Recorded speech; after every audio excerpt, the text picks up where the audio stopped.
Let's record.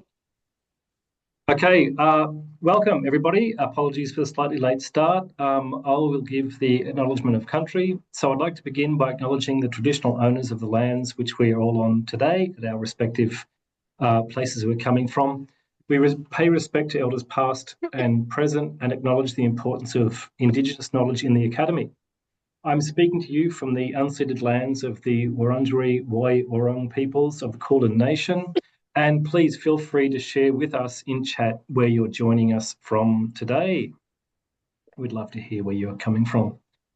Just quickly, because I want to hand over to Alice as soon as I can.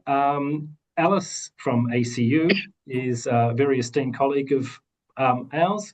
She's presenting to us on something a lot of people are interested in, which is accessibility in action, designing and advising on PowerPoint presentation for all learners. Alice, over to you. Thank you very much, Steve, and thank you all for coming today. I'm sure you are have some familiarity with this topic already, but I'll do my best to present something interesting.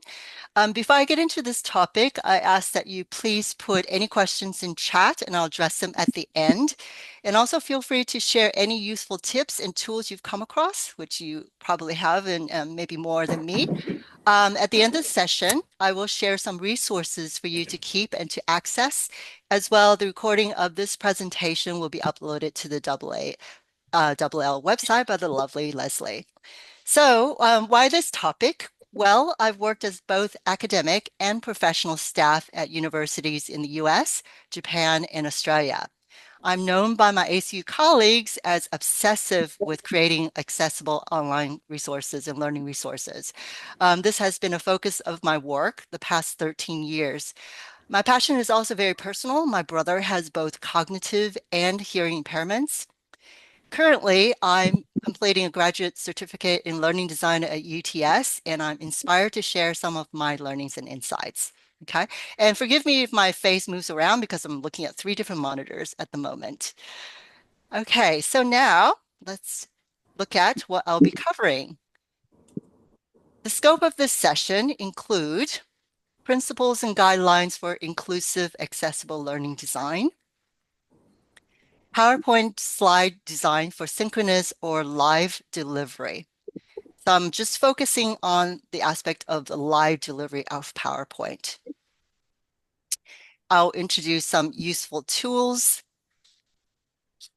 and talk about, just to note some limitations of these slides. This is our institutional branding and template, which I need to use. But maybe you or your students might also face familiar limitations in your presentations having to use institutional templates and branding. Throughout this presentation, I'll be mixing show and tell to highlight the key principles of accessible learning design. So now let's take a close look at this slide. What accessibility design elements do you notice? Please put your thoughts or any thoughts in chat quickly.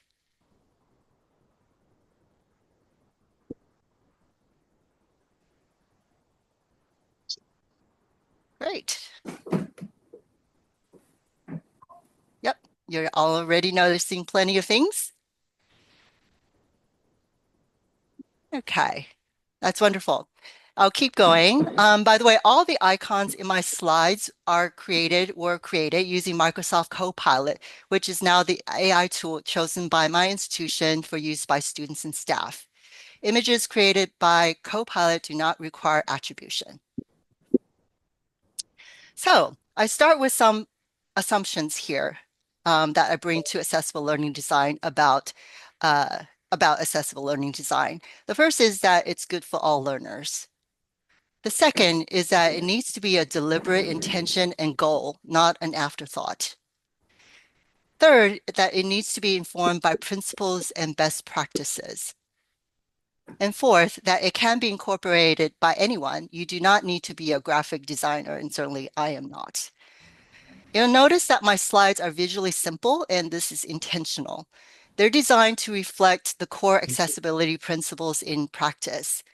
And once you have fundamental understanding of these principles, you can add more visual flair and personality in your PowerPoint slides. While my focus today is on PowerPoint slides, the accessibility design principles and guidelines also apply to the creation of all types of online materials, including online resources. I might stop for a second, ask you to mute yourself if you haven't already done so, because I just heard something in the background. Okay, so now I would actually like to ask you to share your experiences in Zoom chat. In what ways have you tried to make your PowerPoint slides accessible for synchronous learning and teaching? And the focus is on synchronous learning.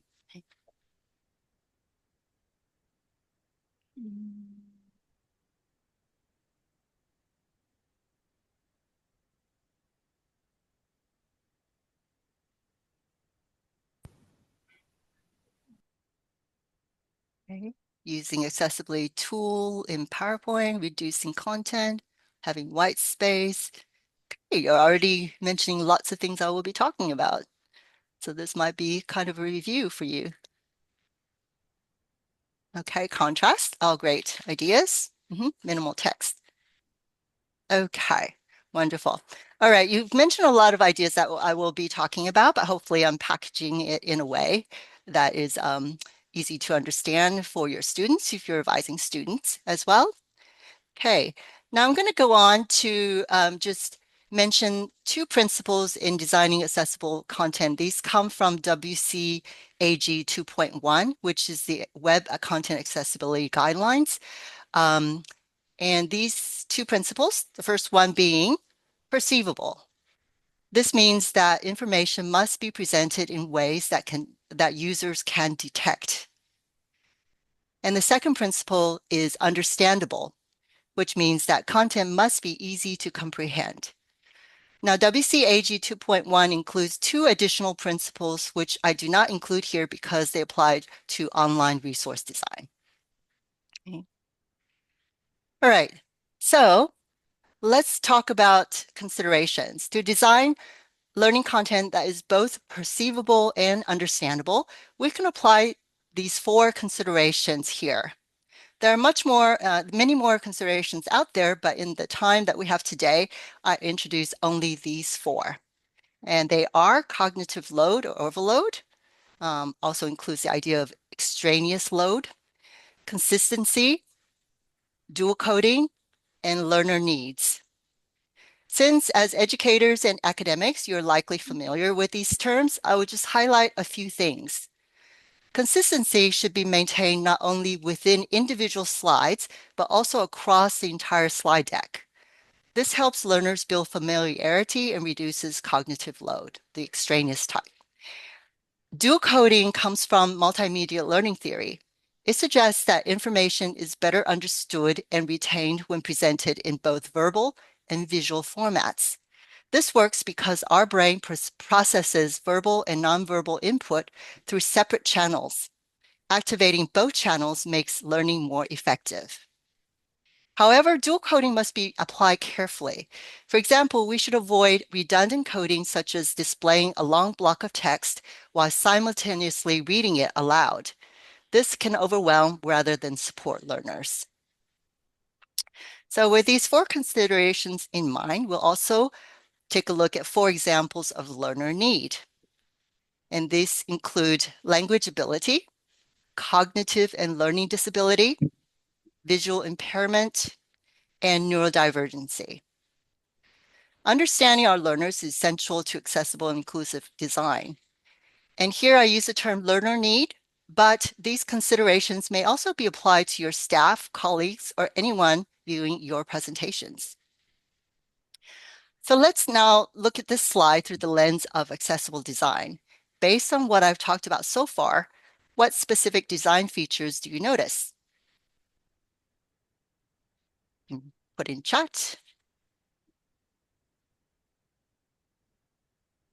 Use of icons, dual coding, consistent colors, white space, and so on. Yeah, I use icons more so than photos because they have less bias. Many photos might have, gender or racial and those types of bias, but icons can be made very, very neutral in that sense. And they're quite easy to understand without a lot of clutter. Next, I'll go over 5 components in slide design and present some common accessibility issues. Then in the remaining time, I will demonstrate how to use PowerPoint's built-in tools to address the issues. Okay, here's the first issue.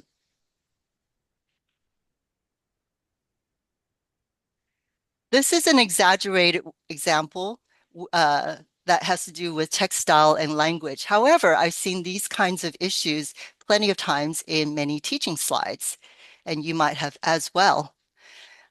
Please treat the blue text at the top of the text box as the heading for this problematic text. What stands out to you as issues? It's not that exaggerated, Daniel. You've seen it plenty of times. Okay, please share your observations, chat. What's wrong with the slide?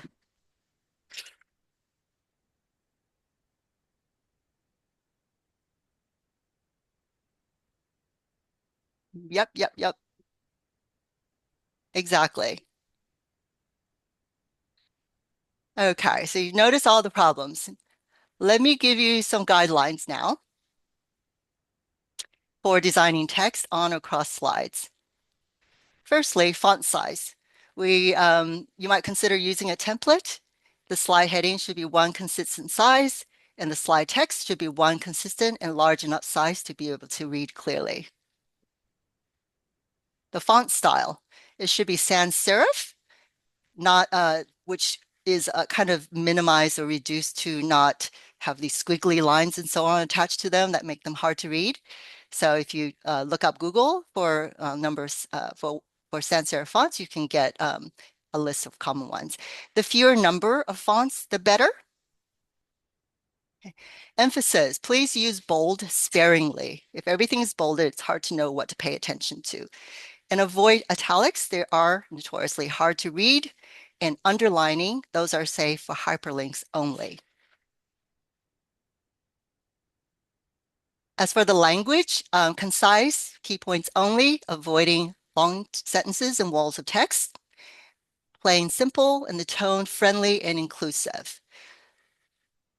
And the overall style, if you could follow an accessible follow an accessible design style guide, for example, the Australian government style guide, that would be ideal or really suitable. The Australian government style guide or style manual emphasizes readability, which aligns with the principles perceivable and understandable in the WCAG 2.1 accessibility guidelines. Readability matters because it helps reduce cognitive load for learners.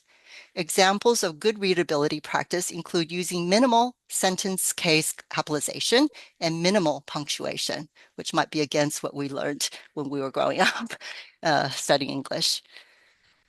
Okay, what's the little cross in the middle of my slide? I don't know. What is that? Okay, it's a pointer. Sorry, just please ignore that, Alex. Okay, I'm going to now go to the next issue. So this is an example of a revised version of the previous slide that had all the mixed fonts. The text was generated from Microsoft Copilot using the problematic text. In the prompt, I added specifications for accessible font style, font size, language level, and emphasis. The blue text at the top of the text box serves as a new slide heading. Looking at this, what suggestions do you have to improve text organization so that the learning content is even more perceivable and understandable? Could you put any ideas in chat? Mm-hmm.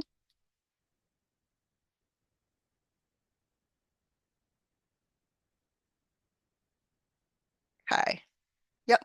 Great. Lots of ideas here. So here's an example of how the text could be reorganized with the new heading. So what was this one? I'm sure I've been helped. Hearing sound. Okay. Okay. So how does it differ from the previous slide? For ideas on grouping and chunking the information, I use Microsoft Copilot. However, I designed the slide layout myself. Okay, so here are some guidelines for text organization. One key point per slide, which is in the slide heading. grouped and chunked information, as many of you said in the chat, a limited number of subheadings, and maximum 1 to 2 levels of bullet point. And the bullet points should have differentiated hierarchy. And it is best to use the built-in PowerPoint tool for the formatting of the bullet points. Okay, here's another example. This is an exaggeration of another common issue I've seen in many teaching slides, which is poor spacing and alignment. I think you would agree that the overcrowded and misaligned layout would likely pose challenges for learners. That's a model of your brain. Okay, Martin. Making it harder to focus, process, and retain information. Okay. And later in this presentation, I'll show how to lay out a little bit better. So the guidelines for spacing and layout include vertical and horizontal alignment of text and visual elements, even line spacing, plentiful white space on the slide between lines and elements, and ample slide borders. And our ACU branding actually tells us you are not supposed to go over the border of the branding on the slides. Okay. And placement of the slide content toward the top 2/3. Why? Because if you're in a classroom, the people in the back of the class may not be able to see the content of your slide if it's all at the bottom. Okay, so there's another guideline for placement of text with image, because of course we like to use image. The guidelines are text on the left and image on the right. Why? This is the natural reading and eye scanning and screen reader order in English. It keeps the reading in the usual position for users with dyslexia and ADHD. Reduces visual distraction. And this layout pertains to images that reinforce or support the text. Okay. Next, I will address issues with visual elements. This is an issue. What's wrong with it?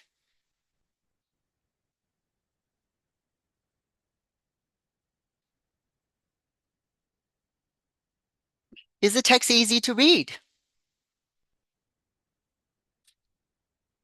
Yeah. I think you'll agree that the answer is no, it's not easy to read. Therefore, the best practice is to avoid putting image behind text. This impedes readability and perceivability. Okay, here's another example of a visual element issue. What's wrong with this one? Exactly, it's too blurry. It's yucky. It is yucky and it's blurry. So blurriness makes the text hard to read, and this often happens when we try to stretch an image that it's already cropped too small. Okay, next example. What's wrong here?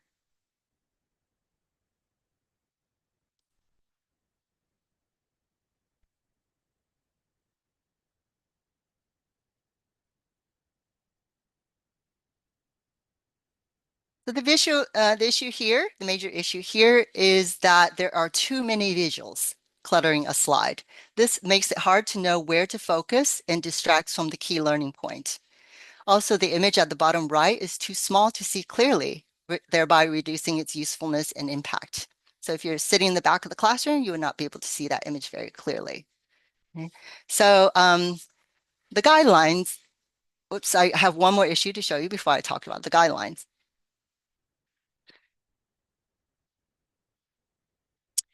All right, so wait for this.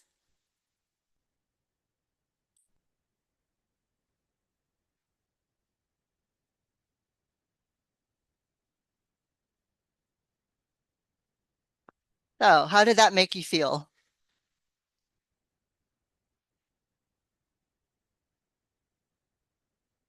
Trying to scroll down the chat because there's a lot of things in here. Wacky, damn, dizzy. Yes, exactly. As best practice, avoid elaborate and mixed animations, as this can increase cognitive load and distraction. In some cases, this may even trigger photosensitive epilepsy or cause dizziness for sensitive viewers. If you wish to use animation, choose one simple style such as fade and apply it consistently across all elements on a slide and throughout the presentation. Okay, so now I'll come to a summary. Yes, less is more. That is great. And Zen. Zen is also something I go by since I lived in Japan for a long time. Less is more and Zen. Guidelines for visual elements include avoiding putting images behind text, minimizing the number of elements per slide, making images large and clear, and avoiding elaborate animation. So the fifth and last slide design element I will talk about today is use of color. In next slides, I will show 4 common pitfalls. While using color is great for enhancing visuals, it requires adherence to accessibility guidelines. Poor color choices can hinder readability and perceivability, as well as exclude viewers with visual impairment. Here's the first example. What is the accessibility issue presented by the table?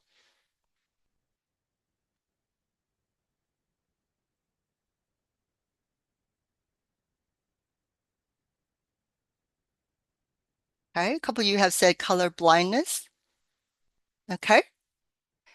Beyond that, it's actually using color alone to convey meaning. Okay, so if someone cannot tell the color, they cannot understand the meaning of this table. A more accessible version is this. Do you see the difference?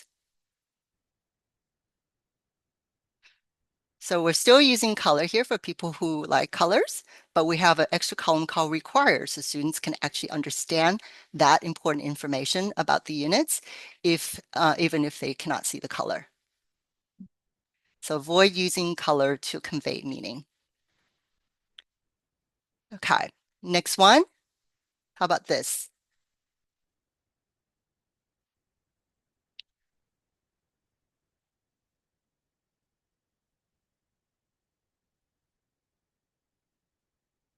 Pretty but confusing rainbow. Yep, overwhelmed, exactly. It is too many colors. And what did all these colors mean? I think your students will be trying to figure out, well, what does pink mean? What does the purple mean? And so on, and paying attention to the colors rather than the information. And there's a lot of color contrast issues. Okay, next example. How about this?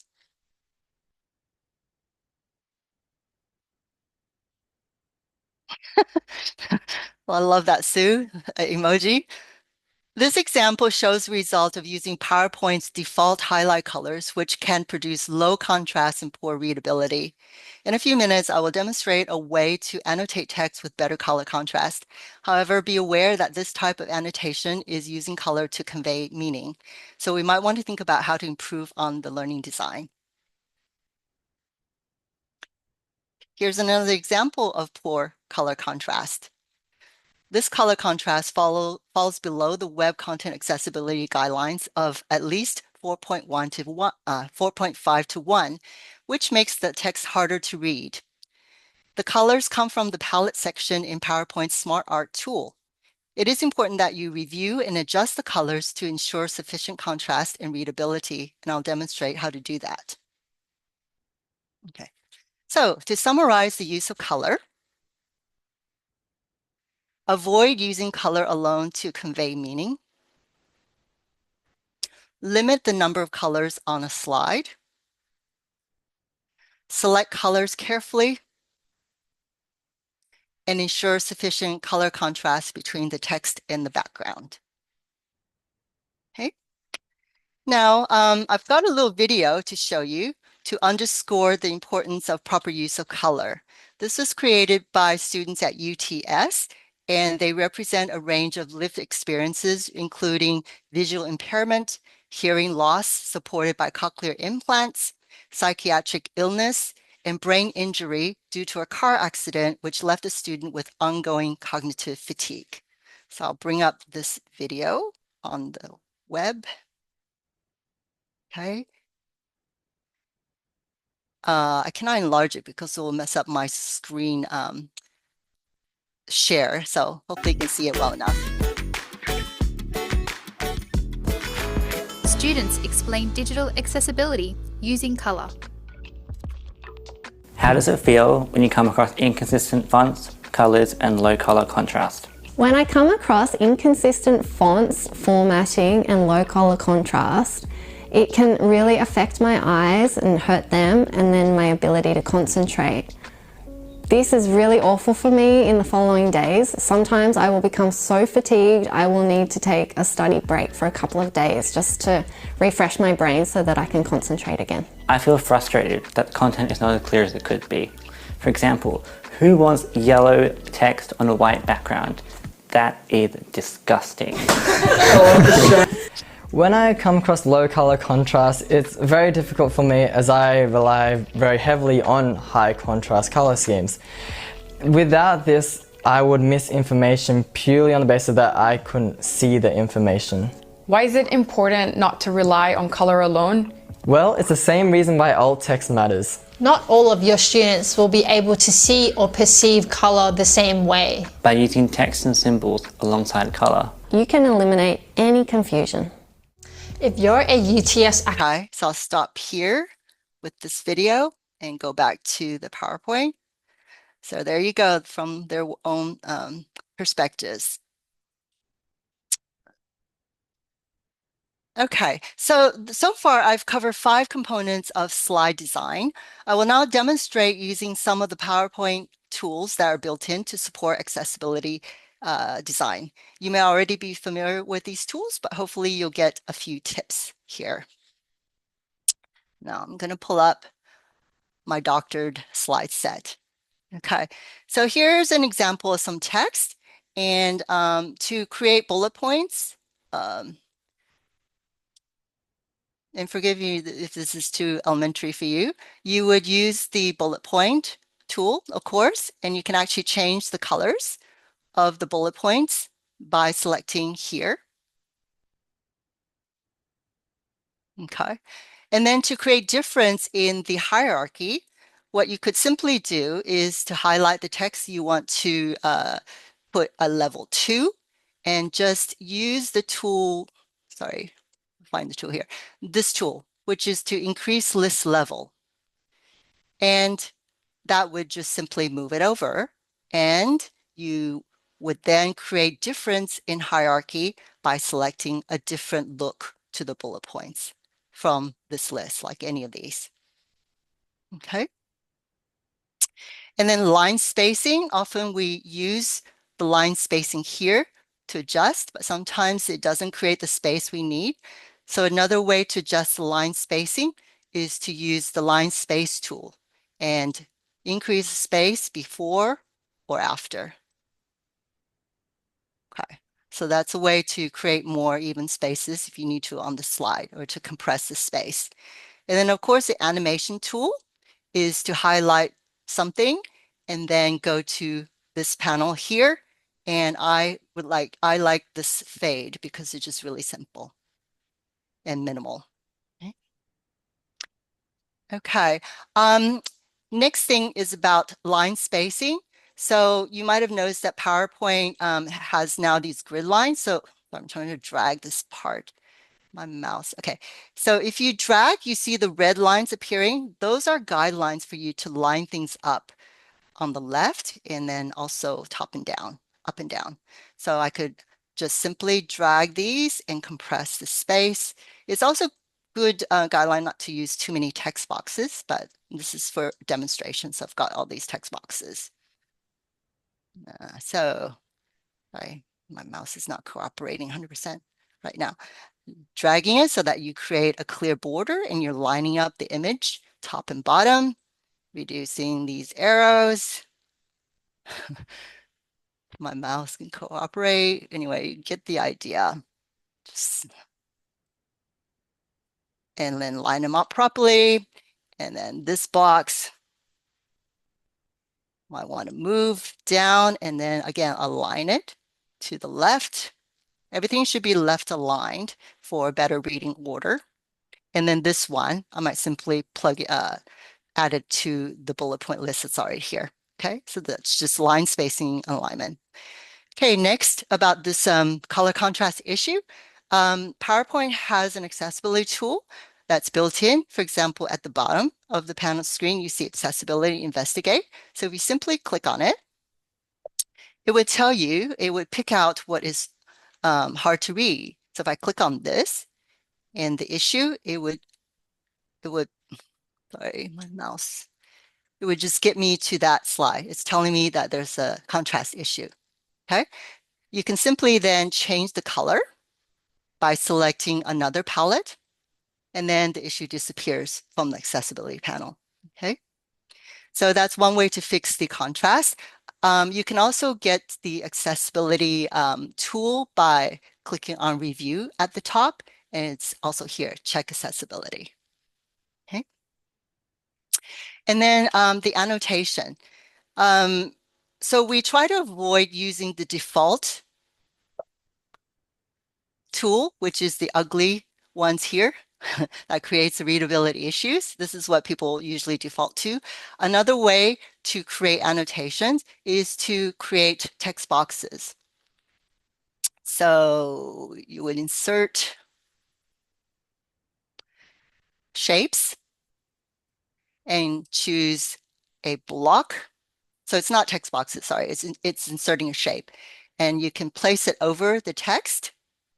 And then what you would do is select colors yourself by going, I don't want a shape outline for the box, so I'll remove that, no outline.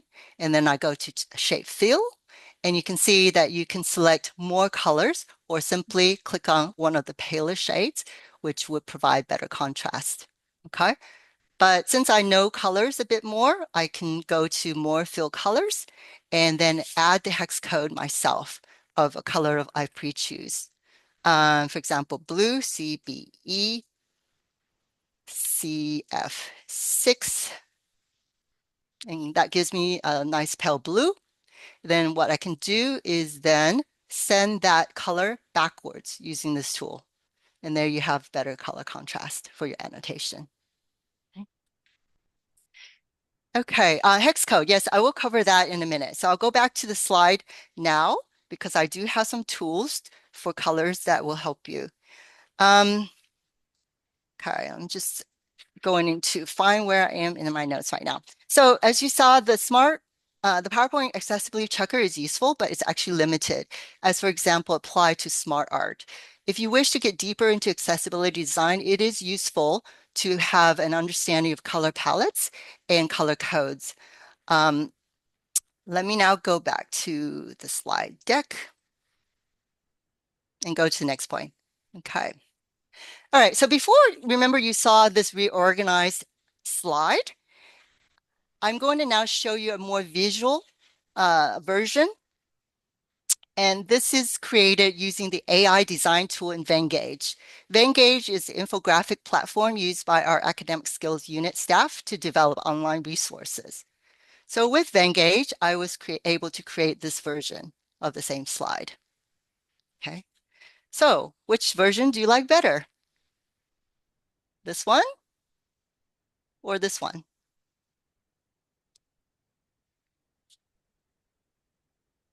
Okay, takes us tiny new slide. Good point for a second. Okay, well, in any case, both versions follow good practices in accessibility design. So it's up to you which one you would choose. Okay. I will now then show you online tools that are useful for working with colors, like I promised. Okay, and I'm going to pull up the internet again. Okay, the first tool is called HTML color codes. And this is a very simple way to get the numbers for the colors. Here you see kind of a rainbow here, and you can click on any of the color shades, or at the top, you can have paler shades and the number of the color comes up. Okay. And if you keep going down, there's lots of really great information about the color palette and so on that you can learn about in the color chart and so on. Okay, so that's one quite useful source if you like colors like I do. Another useful tool, if you don't want to play around with colors too much, you just want it to generate instantly for you. This is the Accessible Color Palette Generator by Venngage, and anyone can have access to it for free. You can just click on the random palette button here, and you'll give you colors that have good contrast. Or you can put in a color, for example, from your branding, 63C1063, like our ACU purple, and it will give you a palette that is compatible with it. Okay, so this is quite an easy way to generate color palettes. Okay. And it tells you again, here are the color contrasts and they all pass. Okay. Now, if you want to test the color contrast yourself, the WebAIM tool is quite good. So there are a number of different ones. This one I like best. So the example here is foreground and background. So the foreground obviously is the text and the background is the color you put against the text. And here, if you put this blue against black, it will tell you instantly that it fails. Okay, on the left for large text as well as normal text. Now, if I change the background, for example, now all of a sudden everything passes. Okay, so this is again a quick way to check the color. Now, if you can't find what color is being used in your color point, you might want to start new and just pick the color from the start. Here is the Cobalus color blindness simulator. So if you have people with visual impairment or you want to account for that, you simply would upload an image from your files. But this one's already given to us as a tester by the website. This is the normal view of the colors of this image. And then if you click on Red Week Color Vision, this is what they see. If you have green blind color vision, this is what they see of that same image. Okay. Blue blind, this is what they see. Okay, so if you're interested in kind of imagining what color vision issues are, here's a way to test it out. Okay. All right. So I've introduced 4 tools here that you might wish to play with. And feel free again to share any other tools you've come across.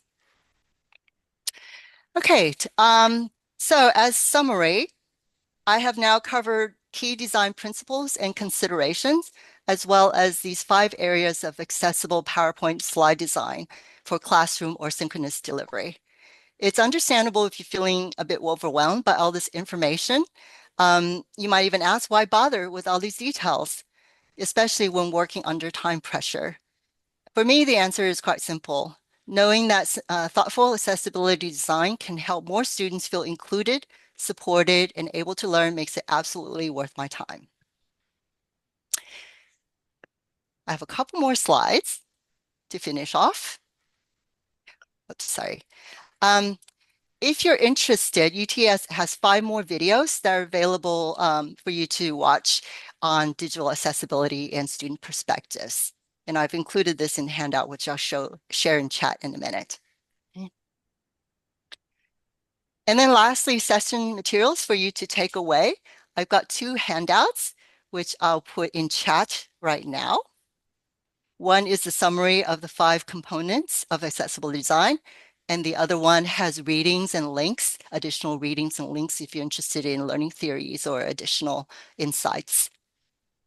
As well, I designed an interactive infographic that also summarizes the 5 points. And I'll go back to the website and show it here because Sue asked me, can you provide an infographic? So I said, sure, in the limited amount of time, I'm going to try, Sue. So this is a very basic infographic I created with Venngage AI design. And here are the 5 components. If you select any of these information buttons, you'll get the guidelines. Okay. So I will put the link to this also in chat.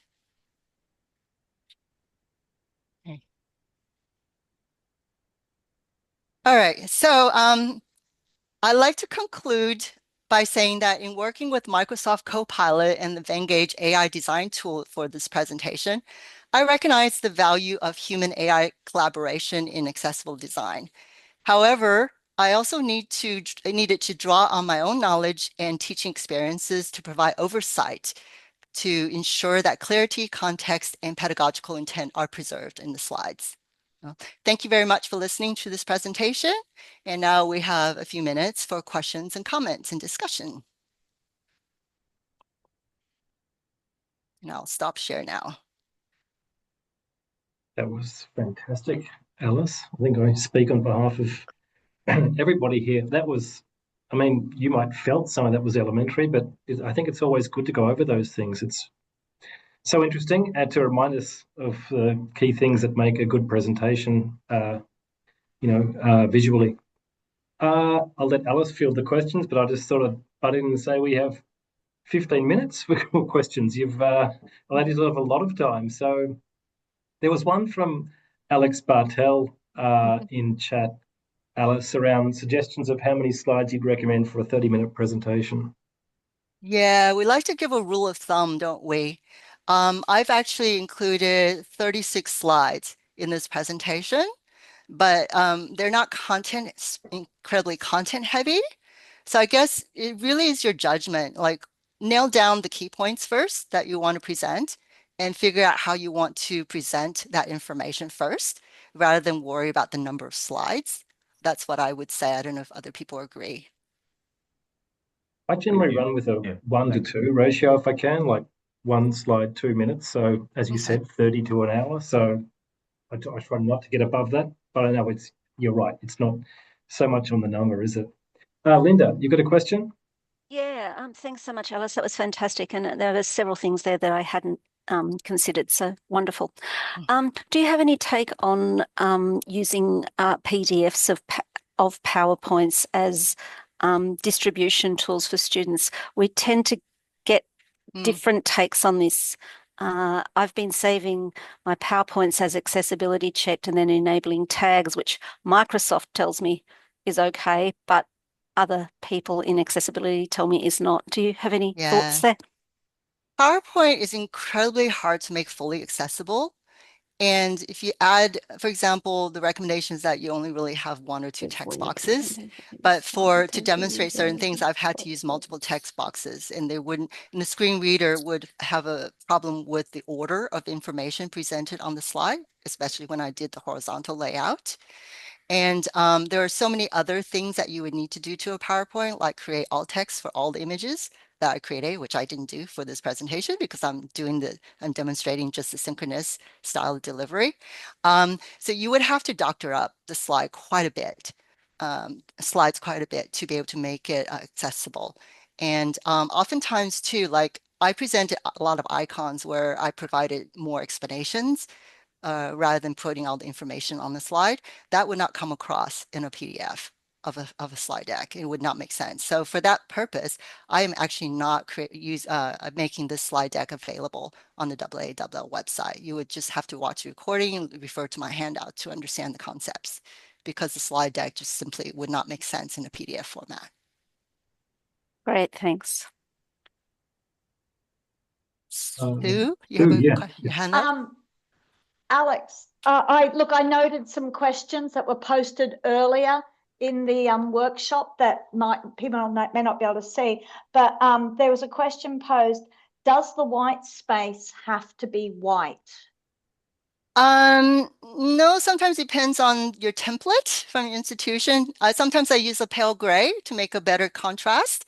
And also, like if you have a very bright classroom, some people like to use black background and then have white text for people to be able to see better. So it doesn't have to be white.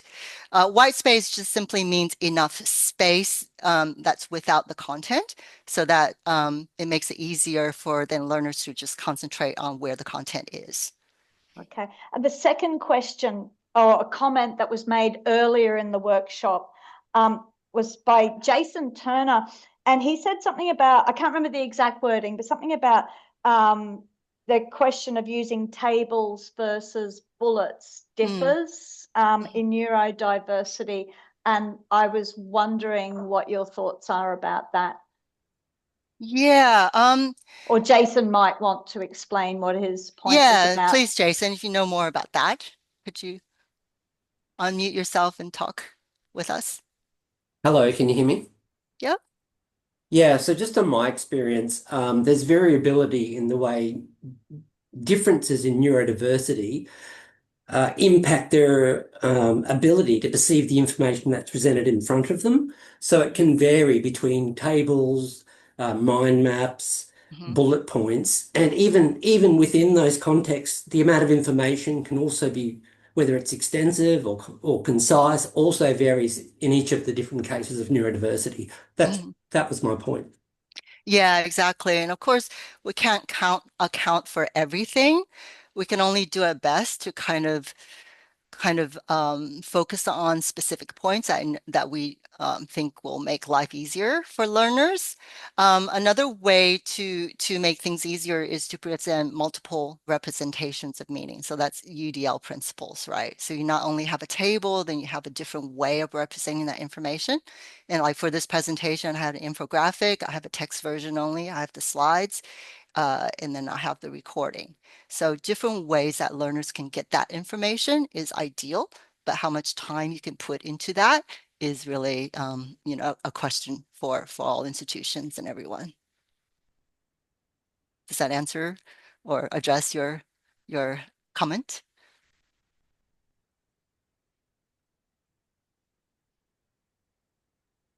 Yeah, that's excellent.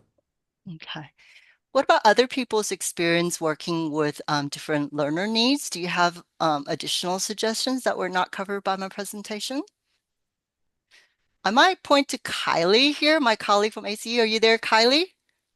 I want to actually have her plug a project that she and a few other colleagues at our institution are working on. Are you still there, Kylie? Yep. Yes, right. I'm here.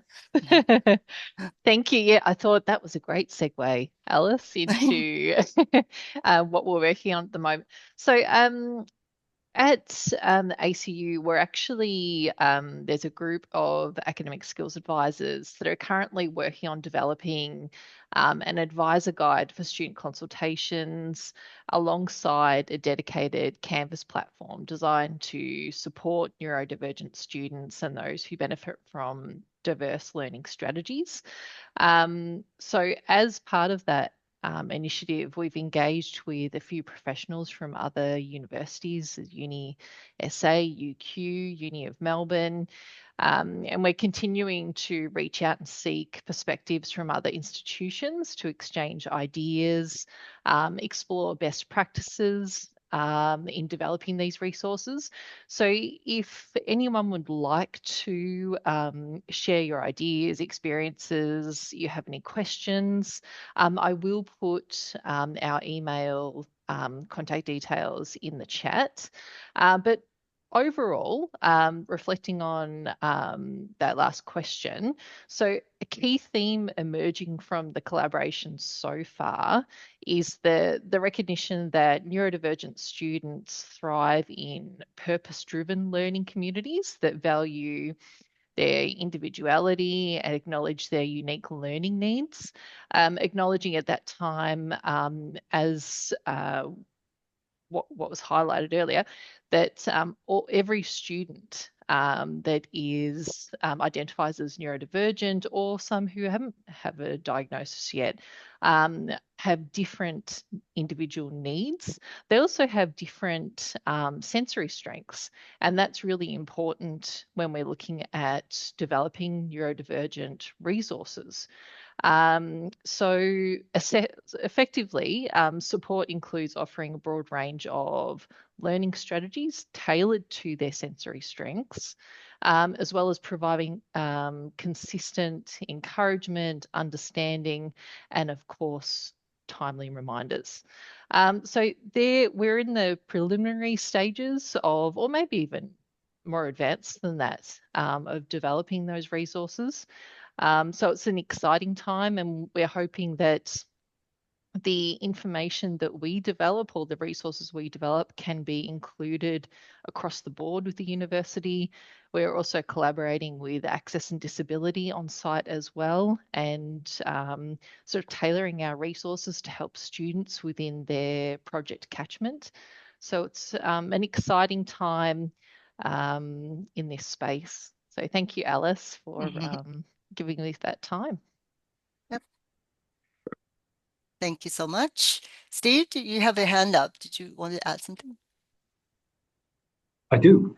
I really liked what you had to say about busyness and the problematic nature of things like underlining. I personally, I take that attitude, tell me if it's this wrong, I'd be interested to hear, to actual bullets. So people have told me that bullets indicate hierarchy, but I use like tab or the ruler and indenting to indicate subcategories or to indicate hierarchy. What's your view on that? And when I say that, I mean I do it without the actual bullets, because I feel that, to me, bullets busy up the page. Anyone have thoughts on that? I'm thinking in the meantime. I suppose any way that you have to group or information, because bullet points to me is just a way to group and chunk information into related ideas. So if you have a way to do it that is clear to the students, I guess in PowerPoint, it just kind of, people are so familiar with bullet points that it just automatically means grouping and hierarchy. Yeah. Just to me, the page looks so much cleaner without them. Okay. I mean, yeah, as I said, when you have an understanding of just the basic principles of designing for accessibility, and you're kind of applying this kind of design thinking, you can come up with your own ideas for how to visually display. True. If there are no more questions or thoughts, Okay, there's a point by Linda. A screen reader will understand bullet points. Yeah, so if you do make your PowerPoint available for a screen reader, so for example, uploading it to a site where a screen reader can be activated, then it will read that hierarchy probably better. It will recognize headings and bullet points. That's a good point for a screen reader. But as I said, for this presentation, I'm not intending this to be an online resource, the PowerPoint itself. Got it. Okay, great. Again, I'll take the liberty of speaking for everybody. I think that was fantastic. That was everything we wanted to be. Well done, Alice. I think that was great. You can see the clappings all going across the screen. People, I think, agree with me. I'm going to give a couple of minutes to Sue Gallagher, who I would love to give a plug and promote the upcoming AALL conference. Sue, you have the floor. Steve, I already did that when you nipped out to log out and log in, but that's okay because I will never tire of talking about the conference. I didn't know that. You have the floor again. It's okay. Yeah, look, I understand that for many people, funding is tight, so you may not be able to travel to Townsville to attend the conference. But if you are able to make it up, we are putting together a really interesting program that will be engaging and interactive. And we hope you will be able to take away a lot of ideas that you can then bring back to your institutions afterwards. So have a look at the website. I've posted the link in chat earlier, and it would be great to see you all there in December. Excellent. Great. Thanks, Sue. And you and the team doing a great job putting it together. Thanks again. Sorry, I did see just now a very interesting discussion about use of icons, that being gender neutral or so on might be actually reinforcing biases that already exist. That's perfectly great point here.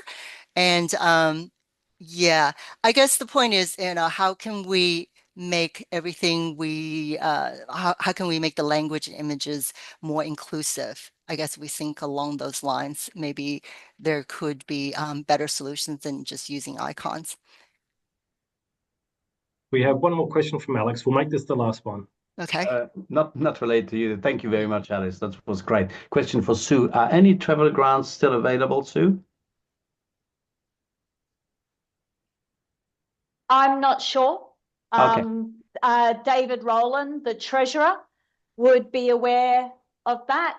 So if people are interested in taking advantage of the AALL travel grants to attend the conference, they can contact the AALL executive. I believe the email is on their webpage, and put in your request that way. There are a number of travel grants, but I'm not sure how many are left. Okay, great. On that note, Alice, thanks again, and thank you everyone for coming. This will be our last CIS for the year. Our next PD effort will be the conference itself. Okay, thanks for coming, everybody. Thanks.